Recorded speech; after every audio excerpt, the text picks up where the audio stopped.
Hello friends, welcome back சித்தர்பாக் channel நண்பர்களே. இன்றைக்கி இந்த வீடியோவில் ஒரு முக்கியமான ஜோதிட தாள்களை தான் இப்போ இந்த வீடியோவில் அதிரடியாக பார்க்க போகிறோம். ஜோதிட தாள்கள் மட்டும் இல்லைங்க, ஒரு முக்கியமான ஆன்மீக பரிகாரத்தையும் இந்த வீடியோவில் பார்க்க போகிறோம். வாங்க என்ன பார்க்க போகிறோம் அப்படிங்கிறத ஃபஸ்ட்டு இன்ட்ரோவில் பார்க்கலாம். 2026 5வது மாதமான மே மாதம் முடிந்து 6வது மாதமான ஜூன் மாதமானது நடந்துட்டுருக்கு.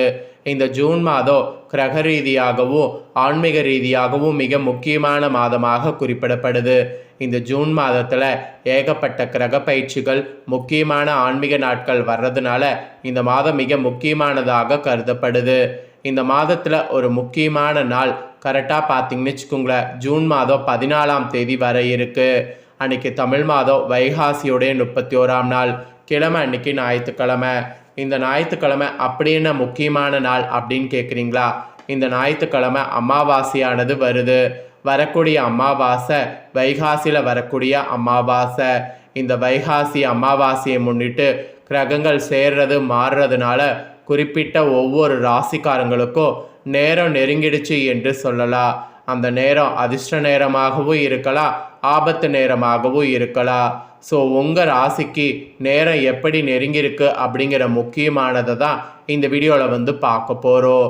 ஸோ வீடியோவை ஃபுல்லாக பாருங்கள். அப்போ தான் நான் உங்களுக்கு சொல்ல வரதை நீங்கள் தெளிவாக தெரிஞ்சுக்க முடியும், அதற்கேற்ப நடந்து பயனும் பெற முடியும். ஸோ யாருக்கு சொல்ல போகிறேன்னா, துலாமில் பிறந்த ராசிக்காரங்களுக்கு தான் சொல்ல போகிறேன்.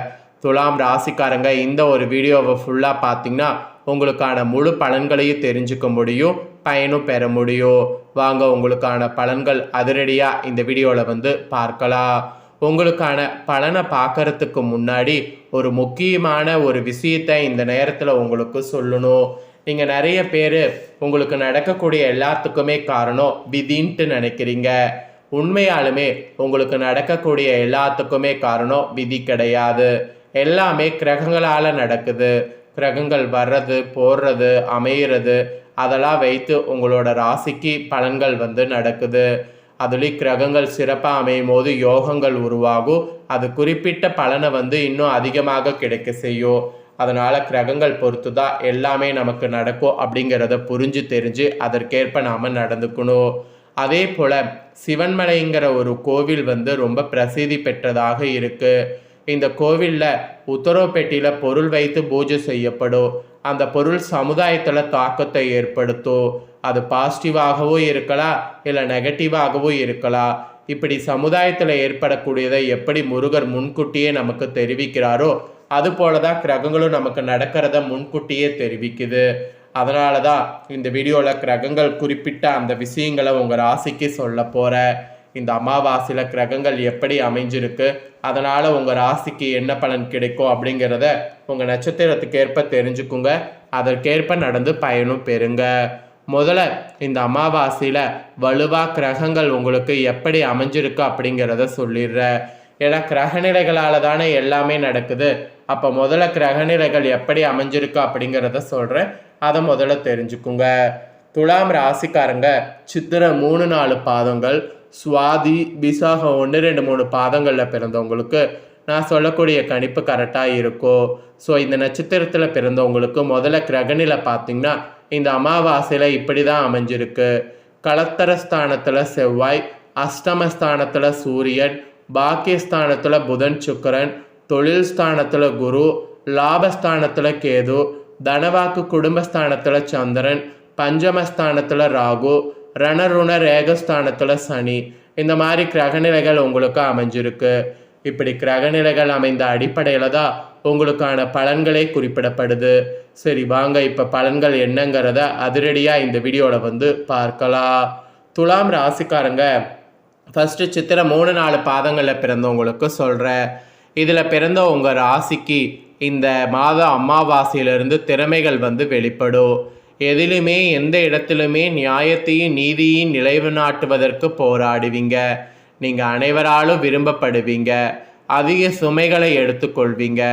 அதே நேரம் சின்ன சின்ன பிரச்சனைகளில் தலையிட்டு வெளியில் வர தள்ளாடுவீங்க. ஸோ கவனமாக இருக்கிறது உங்கள் ராசிக்கு நட்சத்திரத்துக்கு நல்லது. அரசியல் துறையில் இருக்கிறவங்களுக்கு வேலை பளு அதிகரிக்கும், அலைச்சலும் இருக்கும், வெளியூர் பயணங்கள் அதிகரிக்கும், மேலிடத்திலிருந்து பொறுப்புகள் வந்து அதிகமான பணிகளை உங்களுக்கு கொடுக்கும். அது மட்டும் இல்லாமல் கலைத்துறையை சேர்ந்தவர்களுக்கு சற்று மந்தமான சூழ்நிலை காணப்படும். இந்த காலகட்டத்தை ஓய்வெடுக்க பயன்படுத்தி கொள்ளுங்க. அதோடு வேலைகள் சற்று தாமதமாக வந்து சேரும். கவலை வேண்டாம். மாணவர்களுக்கு ஆசிரியர்கள் சக மாணவர்கள் உதவிகள் கிடைக்கும். பாடங்களை நன்கு படிப்பது கூடுதல் மதிப்பெண் பெற உதவும். அதனால் பாடங்கள் நன்கு படிங்க. இது சித்திரை 3-4 பாதங்களில் பிறந்த துலாம் ராசிக்கு சொல்லப்பட்ட பலன்கள். நெக்ஸ்ட்டு சுவாதியில் பிறந்த துலாம் ராசிக்கு குறிப்பிடப்பட்டிருக்கு. இதில் பிறந்தவங்களுக்கு இந்த மாத அமாவாசையிலிருந்து ஏற்றிறக்கமாக பொருளாதாரத்தில் இருந்த பாதிப்புகள் படிப்படியாக விலகும். புதிய தொழில்களில் கால் பதிக்க போராடி கொண்டிருந்த உங்களுக்கு எதிர்பார்த்த மாற்றத்தை காண்பீங்க. நண்பர்களோடு இருந்த பிரச்சனைகள் தீர்வுக்கு வருவதால் அலுவலக சூழல்களில் இருந்த இறுக்கம் மறைந்து சகஜ நிலைங்கிறது உருவாகும். அது மட்டும் இல்லாமல் உங்களுக்கு பார்த்தீங்கன்னு வச்சுக்கோங்களேன், உத்தியோகத்தில் இருப்பவங்க சாதுரியமான பேச்சால் மேல் அதிகாரிகளுடைய கட்டளைகளை நிறைவேற்றி பாராட்டு பெறுவீங்க.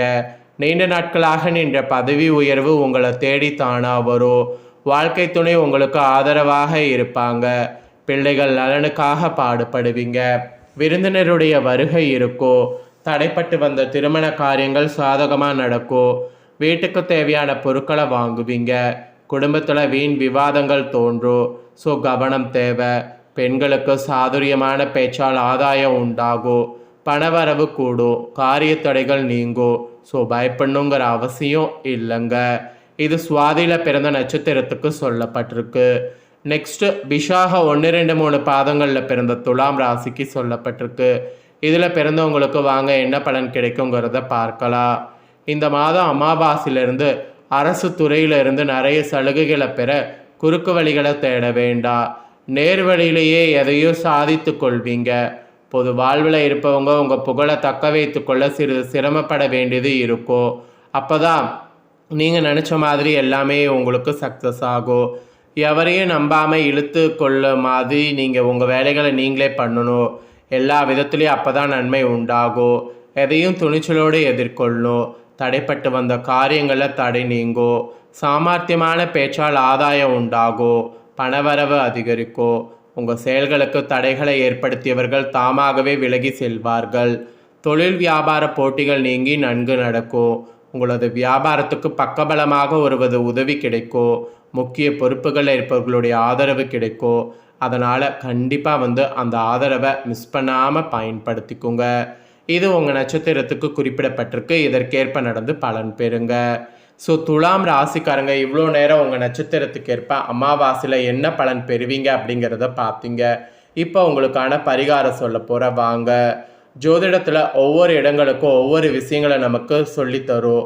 அதன்படி பொருளாதார சம்பந்தமான விஷயங்களை பார்ப்பதற்கு தனவாக்கு குடும்பஸ்தானம் என்று அழைக்கப்படக்கூடிய 2ஆம் இடமும், சுகஸ்தானம் என்று சொல்லப்படக்கூடிய 4ஆம் இடமும், பாக்கியஸ்தானம் என்று அழைக்கப்படக்கூடிய 9ஆம் இடமும், லாபஸ்தானம் என்று சொல்லப்படக்கூடிய 11ஆம் இடமும் மிக மிக முக்கியமானதாக கருதப்படுகிறது.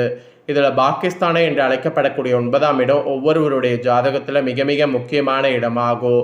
அதன்படி பார்க்கும்போது 9ஆம் இடத்திற்கு பலவித காரத்துவங்கள் சொல்லப்பட்டாலும் மிக முக்கியமானது பூர்வீக சொத்து, தந்தையார் பற்றிய குறிப்பு, பூர்வ புண்ணிய பலம், அதிர்ஷ்டம் ஆகியவை மிக முக்கியம் என்று சொல்லலாம்.